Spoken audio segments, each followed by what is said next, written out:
What's up YouTube? It's Baby from TheZenDoc here. It's good to see you. I hope you guys are doing well.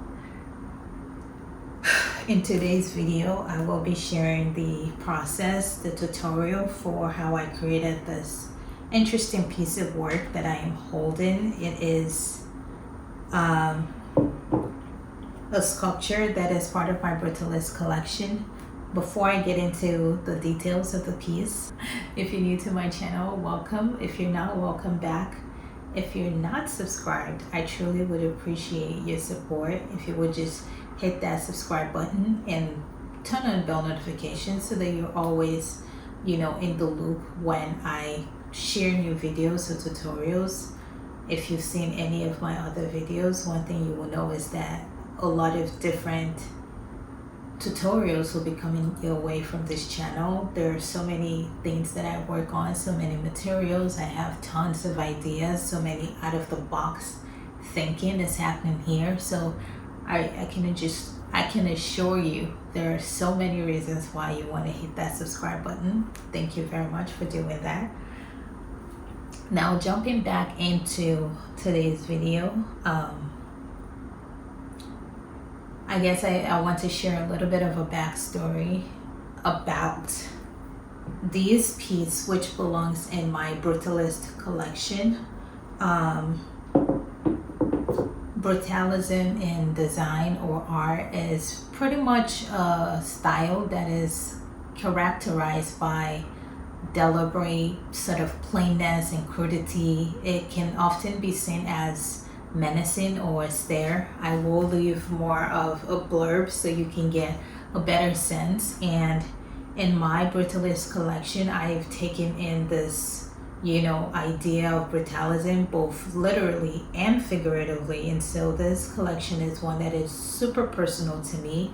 This is 100% my technique. I haven't seen this anywhere else, and it's really a lot of my personal fears, trauma, pain, being put in a piece of art. And so this is kind of my most emotive collection. It's not necessarily something that I think may be for everyone, but if this is your vibe, well, we're going to go into the process.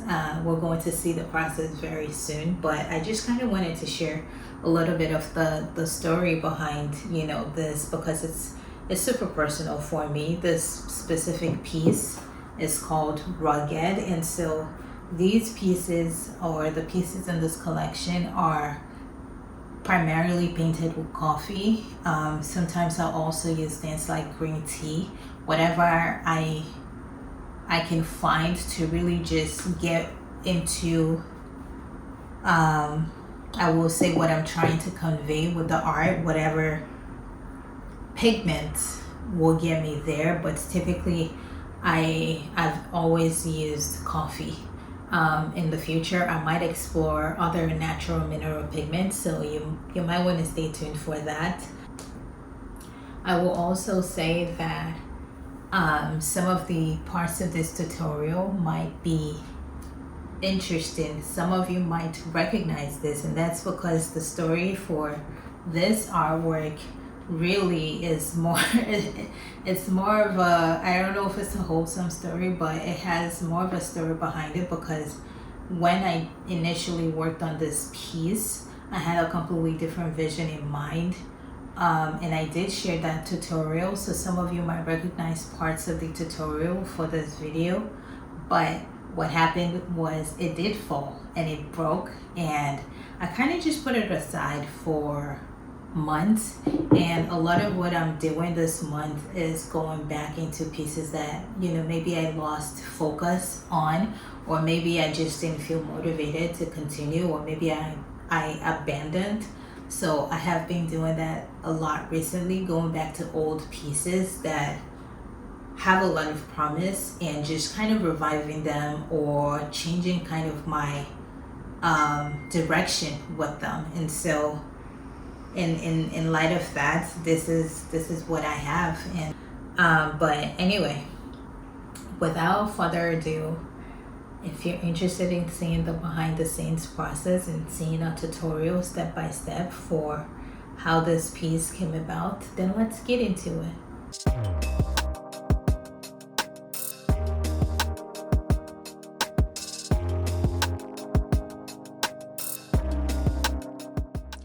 I'm using an old frame that I thrifted a long time ago for this art, and I'm kind of just prepping it, removing all of the hanging hardware, cleaning it up, and cutting my wire mesh to size before beginning. And I always say, when you're not sure of what length of wire mesh you need, double the size of your canvas. It's usually a good ballpark, and you can always trim off the excess.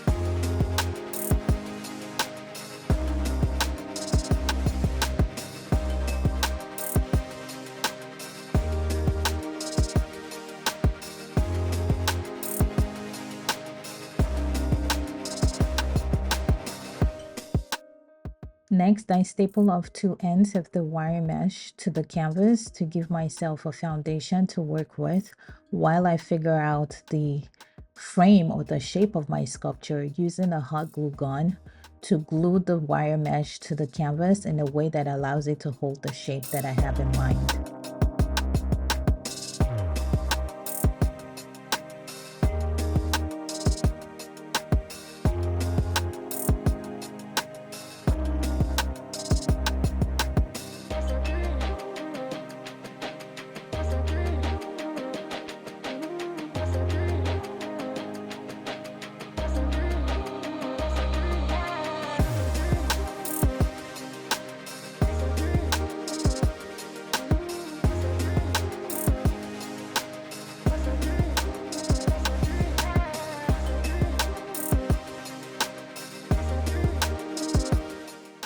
Once I have my frame all figured out, the next step is to apply a layer of plaster bandages to cover the entire wire mesh.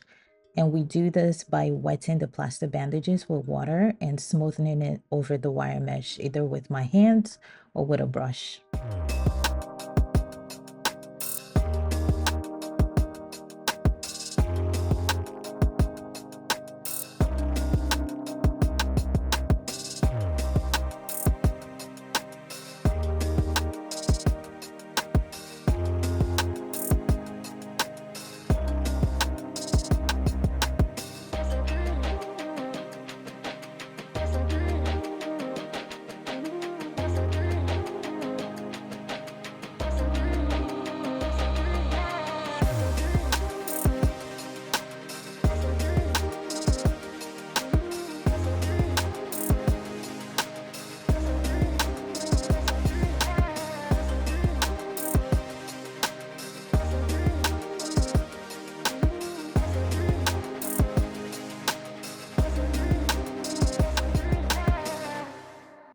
This step is really important because the plaster bandages serve as a layer that allow us to then continue to build up with our joint compound paste or plaster mixture going forward. If we try to skip this step and try to apply the texture paste directly over the wire mesh, there will be a lot of mess, as you'll realize that the texture paste will fall through the wire mesh, and we don't want that.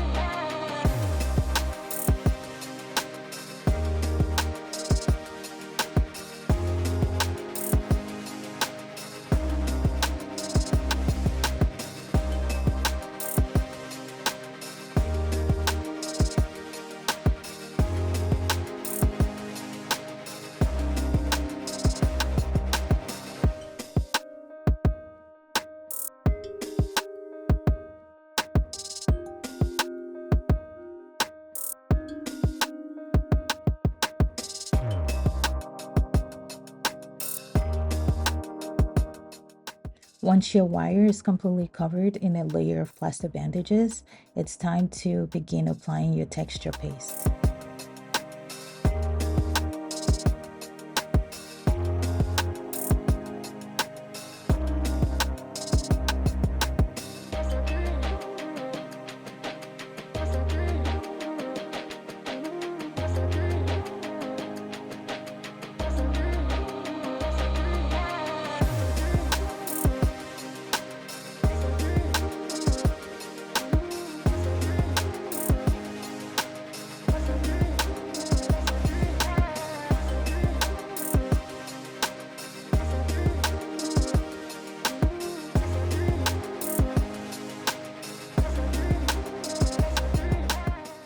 I tend to build up my plaster or joint compound layers over the course of 1 to 2 weeks, sometimes applying as much as 20 layers.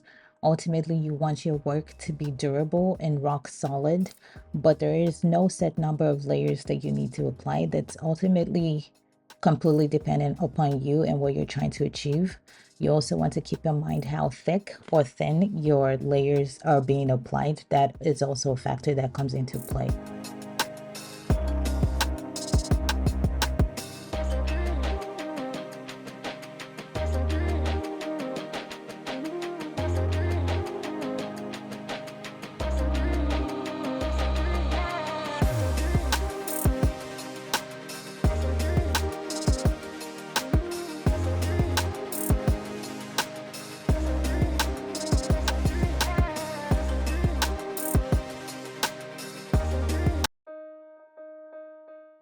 Once all of my texture paste has been applied, I am going in with a sanding block and sanding papers to buff out all of the rough edges and all of the obvious bumpiness. Keep in mind that the pieces in this collection are raw, and I am not looking to get the smoothest finish, not even close. I am just buffing out a lot of the very obvious roughness. The idea is to still keep a lot of the rawness and to keep a lot of the roughness intact as well, which you'll see in a second.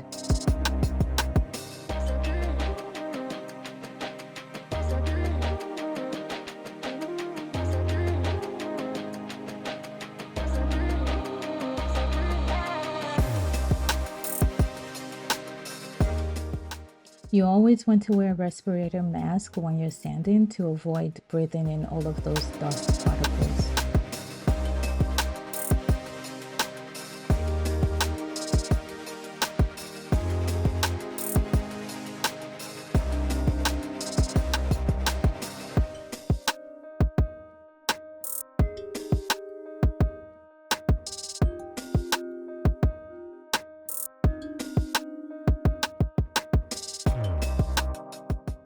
After sanding, this is what it looks like, and as you can see, there's still a lot of that roughness and rawness on the piece, and that's because it's part of the look that I am trying to achieve and part of the story that I'm trying to tell.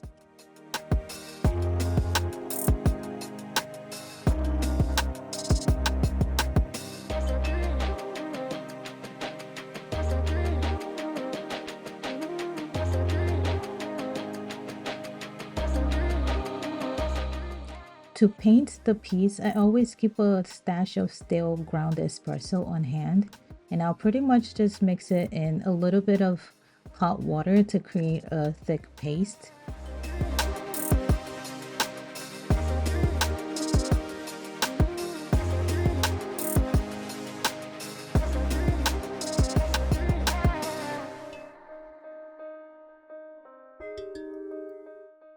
Next, I'm using a brush to apply the coffee paste over the artwork, starting with the highlights, the peaks, and the corners of the art.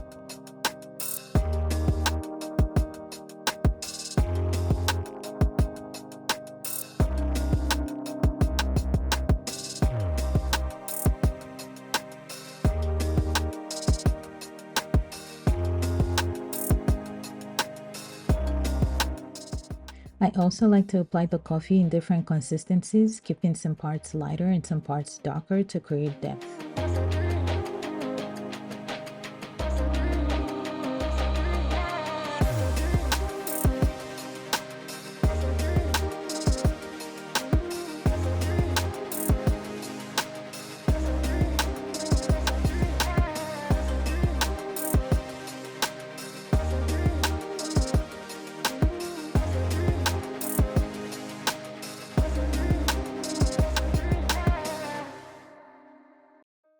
Next, I cut off pieces of plaster bandages and play around with how to place them on the art while trying to achieve visual symmetry. This also lets me know what areas might need more coffee.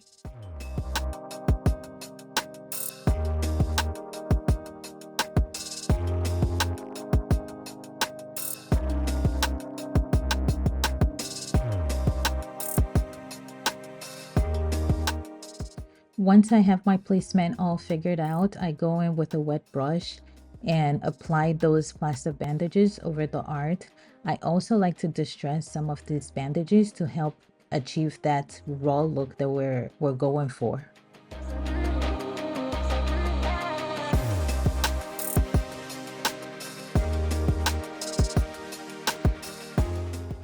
Once all of the bandages are applied, I clean up the art.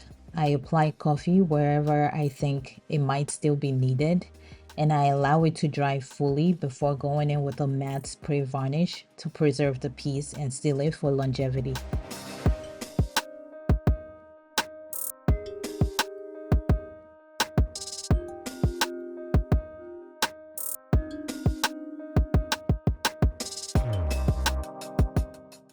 This is the final look. I am completely 100% obsessed with it. Just love, love, love, love it. I love the neutral tones that will allow it to complement any space. It is so visually striking and stunning. It will also age beautifully with time. I completely adore it, and I would love to hear your thoughts in the comments as well.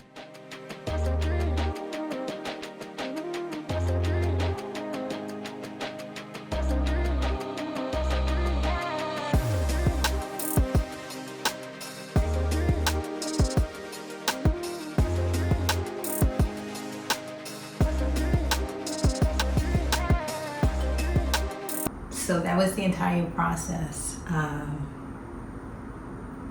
Like I mentioned earlier, this technique is super personal to me, so it is not something I've seen anywhere else, but I always love to continue to share my works and my process and my journey, and I never know who this will inspire, who will be tempted to give this a try, and so I hope that you found the process to be insightful and engaging. I hope that you enjoyed it. As a reminder, links will be left in the description box.